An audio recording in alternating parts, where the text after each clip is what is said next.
Olá! Vamos continuar então com as nossas revisões? Hoje veremos a correção de exercícios do módulo 27, argumentos favoráveis e argumentos contrários. Vamos lá?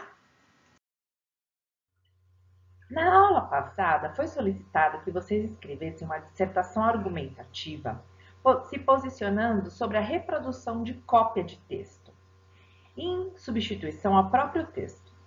Então, quando se trata de realizar pesquisas escolares, para se preparar para fazer essa dissertação, se você ainda não fez, leia com atenção os textos a seguir. Nós vamos grifar, né? Eu já grifei, eu já anotei também para vocês algumas dicas e ideias e fatos que possam ser empregados como argumentos favoráveis, se vocês forem a favor, ou argumentos contrários, se vocês forem contra a cópia de textos, ok? Texto 1. Contra plágio, escolas exigem manuscritos.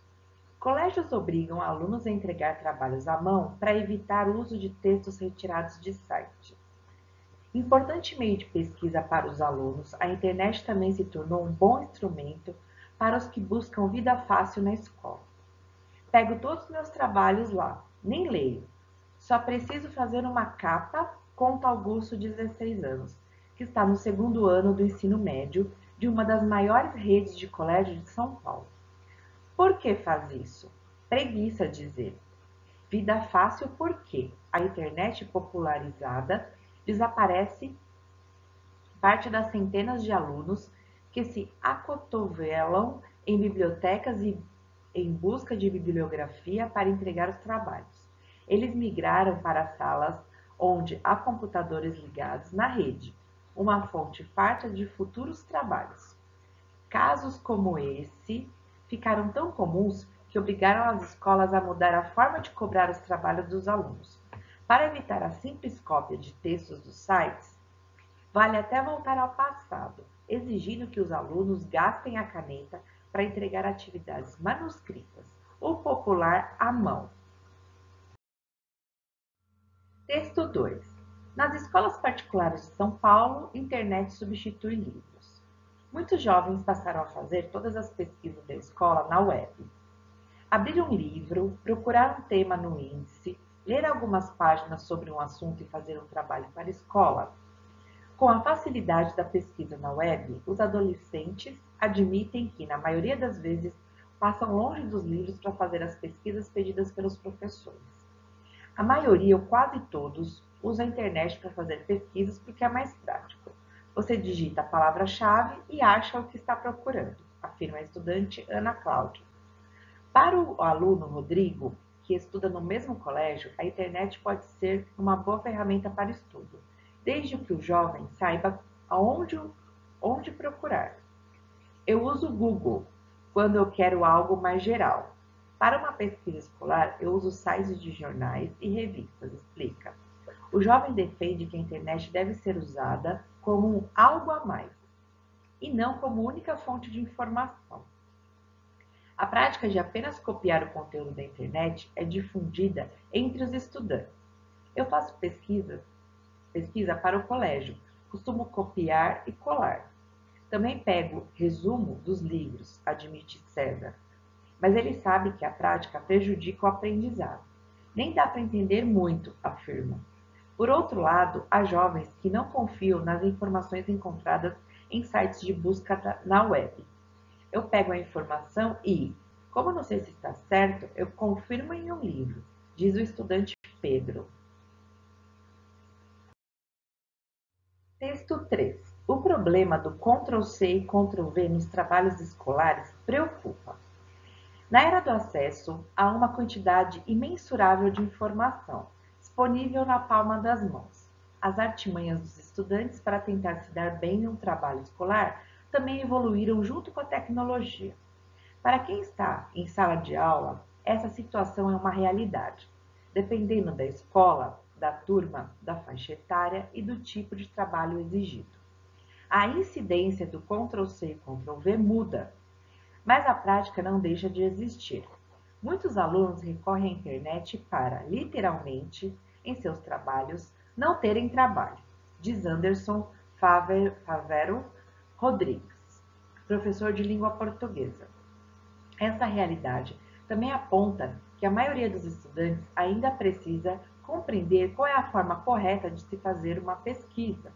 Os trabalhos copiados e colados na internet não passam, de forma alguma, pelo cognitivo do aluno. Já aqueles que eram copiados das antigas enciclopédias, necessariamente passavam pela cognição, visão, leitura, compreensão, enquanto eram copiados, acredita Mara Canales, professora do 5º ano do ensino fundamental. Anderson concorda que a necessidade de uma pesquisa mais apurada, demorada e de redigir o conteúdo faziam com que, no passado, o aproveitamento fosse mais eficiente. Hoje podemos dizer que a diferença entre esses alunos pode ser explicitada na seguinte metáfora. Um tipo de aluno representa um banco de dados, com informações processadas e sistematizadas. Já o outro equivale a um banco de dados com fatos, referências ou conceitos que quase sempre desconexos. Nada mesmo? Ainda que seja consenso que o Ctrl+C e Ctrl+V não é nada benéfico para o processo de aprendizagem, o contato com o conteúdo copiado ainda pode gerar o mínimo de absorção de conteúdo pelo aluno. Existem pessoas extremamente visuais que somente no momento em que estiverem buscando material para copiar e colar, já estarão assimilando o conteúdo do trabalho em questão, acredita Mara. Se forem bons leitores atentos, eles invariavelmente vão se lembrar de um dado ou outro. A maior dificuldade, talvez, esteja em atribuírem um sentido efetivo e aplicado àquilo que leram, estabelecendo conexões com o que de fato foi cobrado e com o que deles é esperado, diz Anderson. Se ele ler o que copia, pode obter algumas informações. Agora, quando realiza uma pesquisa e consulta várias fontes, sintetiza, questiona, opina e reflete sobre o assunto, consegue aprender, completa Albertina. Então, de acordo com a questão 1, o que era para fazermos? Era para ler os textos e fazer anotações dos argumentos contrários a argumentos a favor.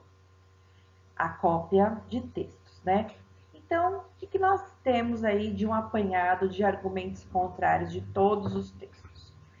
Nós temos que a internet também se tornou um bom instrumento para os que buscam vida fácil na escola. Eu nem leio, que ela prejudica o aprendizado, não dá para aprender muito, informações nem sempre são confiáveis, sites da internet devem ser usados como algo a mais e não como única fonte de informação. Os trabalhos copiados e colados da internet não passam de forma alguma pelo cognitivo do aluno. O aproveitamento é menos eficiente. O aluno passa a ter referências ou conceito quase sempre desconexos.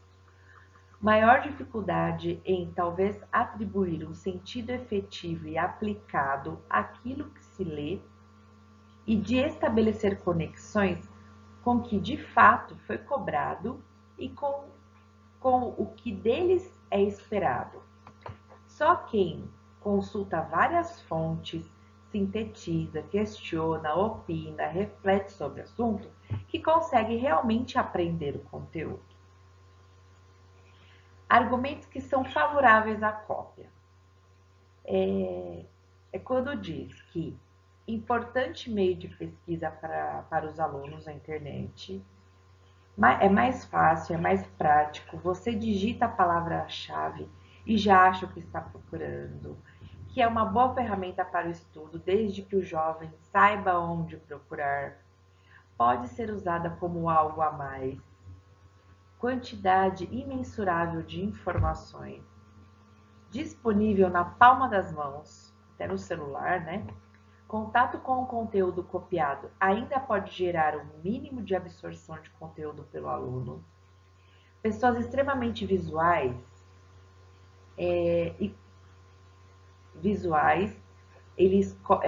se eles colarem, já estão assimilando o conteúdo. Se forem bons leitores, atentos, eles invariavelmente vão se lembrar de um dado e de outro dado. A questão 2. Os conectores são palavras e expressões que estabelecem relação entre suas várias partes, e eles são fundamentais para a clareza de um texto. Nas dissertações, porém, a sua importância ainda é maior, uma vez que o leitor deve compreender ideias e raciocínios lógicos expostos pelo enunciador. Então, pessoal, nós já falamos um pouquinho deles na nossa aula, né, desses conectores e a finalidade deles, das palavrinhas, que fazem essa conexão na dissertação. E eles funcionam exatamente como esse trem que os vagões vão se ligando um ao outro por esses conectores. Então, vamos seguir. Continuando o enunciado da questão 2, ele diz assim, ó, no primeiro quadro a seguir, inserimos funções dos conectores. Leia-as com atenção e no quadro seguinte, utilize essas letras correspondentes para indicar qual ou quais dessa função correspondem às palavras e expressões listadas. Então, o que vai acontecer? No próximo quadro, você vai ter os conectores. E aí, se o conector que aparecer, ele tiver a função de marcar tempo, você vai pôr letra A para ele. Ah, ele tem função de marcar o lugar, então é B. Ah, ele serve para começar a dissertação, esse conector, então eu vou pôr C. Se for para acrescentar, adicionar, para marcar a ordem, ele serve para isso, você vai pôr D de dado. Se ele servir para exemplificar, você vai pôr E de elefante. Se for para opor, contrapor, ou argumentar, ou contra-argumentar, você vai colocar F. E se for para concluir a dissertação, você vai colocar a letra G. Vocês vão ver que o quadro vai aparecer com os conectores. E esse quadro eu já vou colocar para vocês ele preenchido com as respostas. Ok? Para vocês entenderem como que funciona a questão. Mas o quadro já vai vir preenchido, vocês repassam as respostas para a apostila, ok? Então, vamos lá. Os conectores. O conector, que é a palavrinha em primeiro lugar, qual que é a função desse conector? É C e D. O que é o C? Era para começar a dissertação. E a D era para acrescentar, para marcar a ordem. Né? A princípio, para que serve? A princípio serve para marcar o tempo. Então, por isso a função é A. O conector aqui, ali, qual que é a função? É a B. E a B era para quê? Para marcar o lugar. Ao contrário, é a F a função. Qual que era a função F? A função F era para opor, contrapor. Então, ao contrário, é para opor. O então, que conector que ele é? Qual é a função que tem? É a G. A G é para concluir. E, finalmente ela tem a função D e a função G. O que é a D e o que é a G? A D era para acrescentar e a G também é para concluir. E assim por diante. Então, apesar disso, a função era F. O tema de que vou tratar é a C. Simultaneamente é a, que é para marcar tempo. Mais adiante é a B, que é para marcar lugar.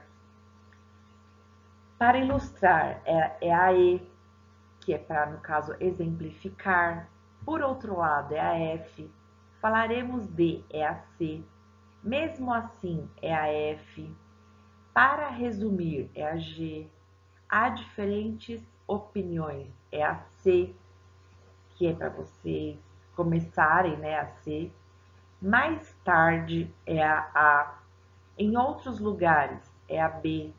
Concretamente é a E. Isso nos leva a dizer que é a G. No final da página 38, temos uma atividade complementar, que é a leitura e análise de um cartoon. E aí, como se fosse um narrador que diz assim: Larry se tornou o maior vendedor da empresa dele quando descobriu o poder das perguntas certas. E aí o Larry diz assim: Você tem noção de que eu vou ser demitido se você não comprar nada? Como vai ficar essa consciência se o banco levar a minha casa, meus filhos tiverem que vender seus brinquedos no Mercado Livre? Como irá se sentir quando o nosso poodle começar a comer pessoas para sobreviver? Agora responda, por que aquelas perguntas teriam transformado o Larry em um campeão de vendas? Então, eu já coloquei a respostinha aqui em azul também para você.